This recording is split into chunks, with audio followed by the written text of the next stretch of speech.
Happy Friday, everybody. What a couple of days we've been having here in Ontario, Canada. Lots of snow, and it has been cold and windy. It really feels like winter. I hope you've been having a very good week where you live, and if it's snowy and slippery, I hope that all is well and safe for you and yours. I'm Kathy W. Welcome to the January 16 chat here at Yarn with Heart. Do you have your cups and your yarn ready? Let's settle in for a Friday visit. Thank you so much for the well wishes last week.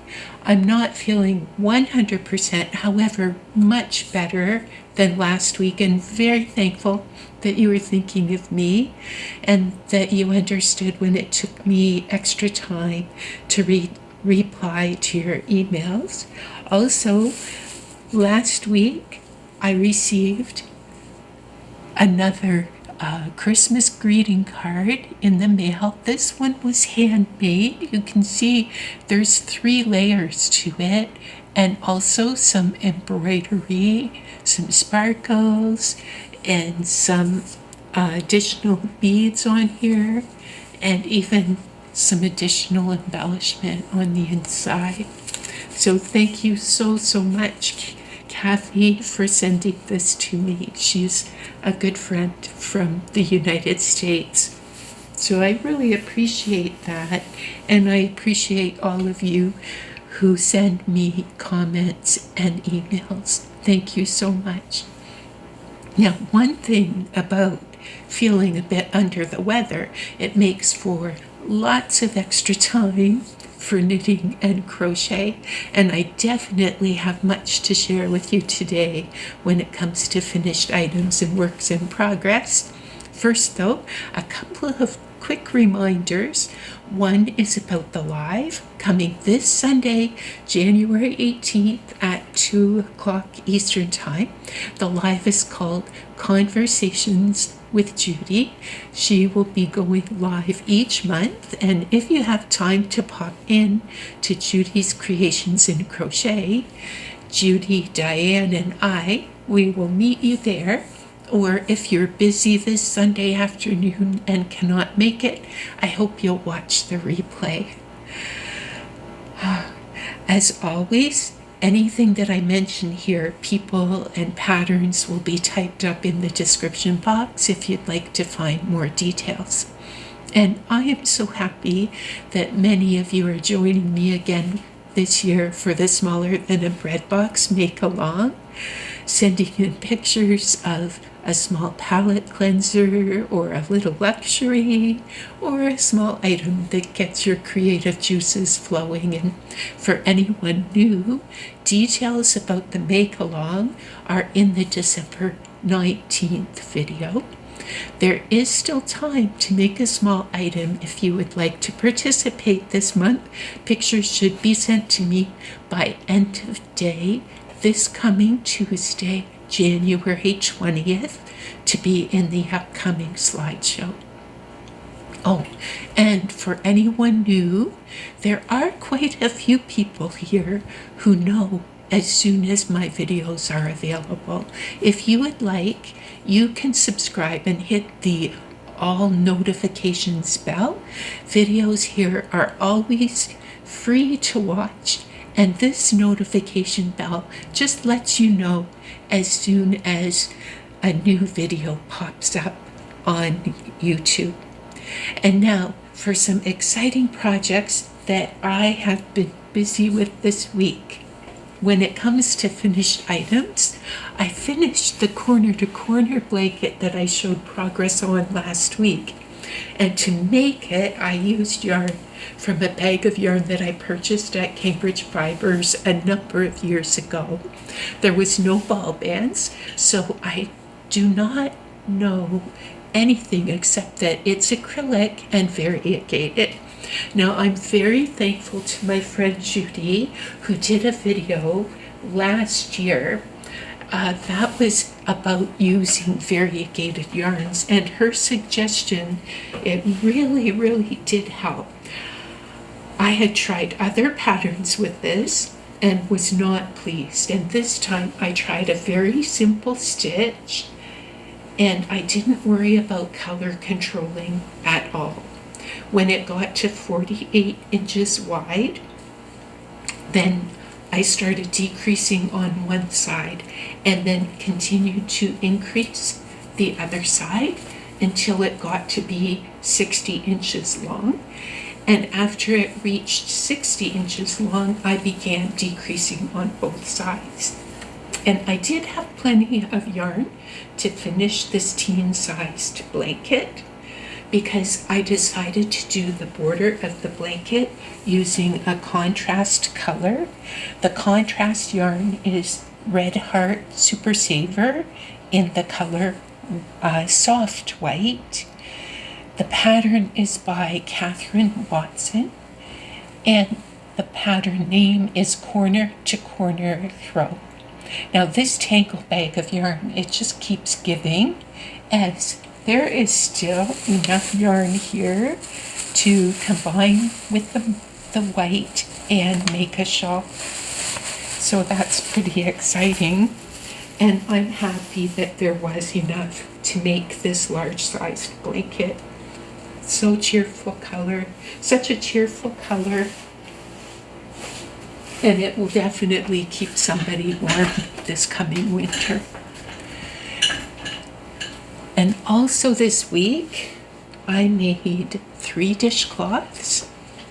These will be my projects for the smaller than the Breadbox make-along. And first, a knit dishcloth that I made using a pattern by the Kitchen Sink Shop. There. Garlene has patterns available on Ravelry, some in ebooks and others available for sale individually. Now, I purchased her book of patterns, this one, last year at a fiber festival, and I will be making one of these each month this year. The first one I made is called Icicle Dishcloth, and to make this one I used Bernat Handy Crafter in white and a 4mm needles. This ebook and the individual patterns in the ebook are all available on Ravelry. Now, the 2 crochet dishcloths that I made were using a free pattern called Seeing Spirals washcloth by Lindsay Dale. The pattern is found on windingroadcrochet.com, and I used some of the Bernat Handicrafter white in the center, and the colored yarn is one from a previous year Cambridge Fibers Advent. I didn't have ball band for it, so I don't know specifics about it. I'm guessing maybe a Lily Sugar and Cream. I don't know 100% for sure. To crochet these, I used a 5mm hook. And the next completed item this week is a mosaic hat. It's for Judy's Creations in Crochet Make-Along. And this month we are to choose a project that uses mosaic. I found one that is in the round, so there would be no ends to weave in. This is also a double dip because I made it using the colors from the book cover of the month Make-Along that is hosted by Rosanna from Crochet and Knit with Nona Rosanna. And I'll just slide over a little and put a picture up here of the book cover that is the inspiration for this month. The pattern is called Sedona Mosaic Hat. It is a design by Sarah Ruan and available for purchase on Ravelry. There is a free version on her website, and I used a 4mm hook for the brim and a 5.5mm for the rest of the hat. The yarn I used is Bernat Super Value White, and the blue is called Denim Ombre. I think that Denim Ombre might be a discontinued yarn. And now for works in progress. To go with that hat, I have started on a cowl. And this one is a modified version of a pattern called the Clover Fan Infinity Scarf. There, I'll pull it up a little closer. There we go. This is a pattern by Agathe Rodman from Made by Judy. It is a paid pattern on Ravelry. There's also a free version available on the website. To make this one, I'm using this thicker yarn than the pattern calls for. Instead of fingering weight, which is the one on the pattern, I'm using the worsted weight and a 6mm hook. This has a new stitch to me in the cowl. The stitch is called the Clover Cluster Stitch, and instead of making it 53 inches in circumference, this one will be a finished size of about 26 inches.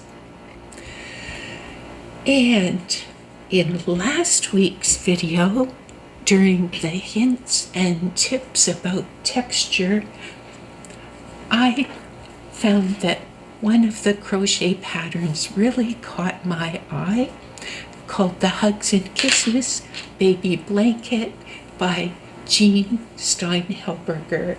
And now there are two stitches that are often used in crochet texture in this blanket, the bobble stitch and the cross stitch.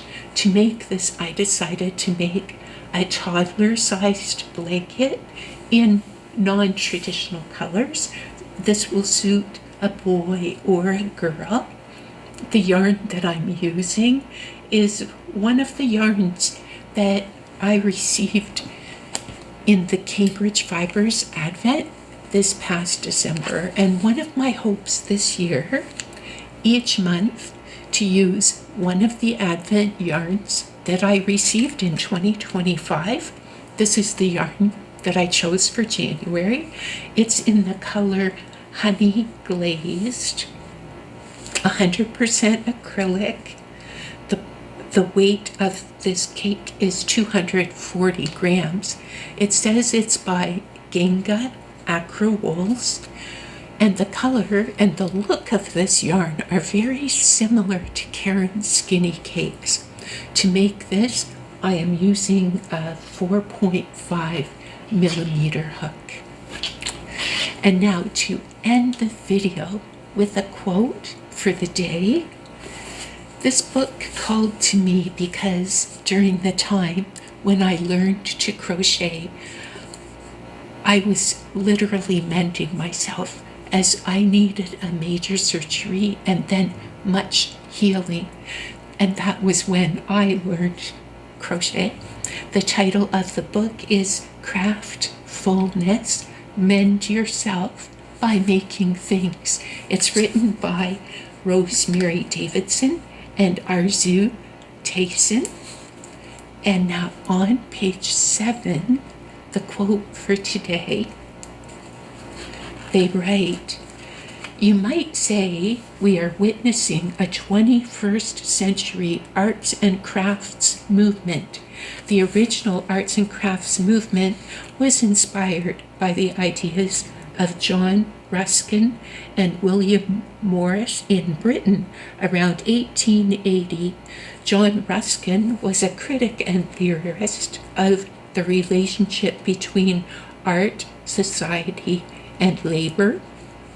William Morris was a reformer, writer, and designer who put Ruskin's philosophies into practice, placing great human value on work, the joy of traditional craft, and the beauty of natural materials."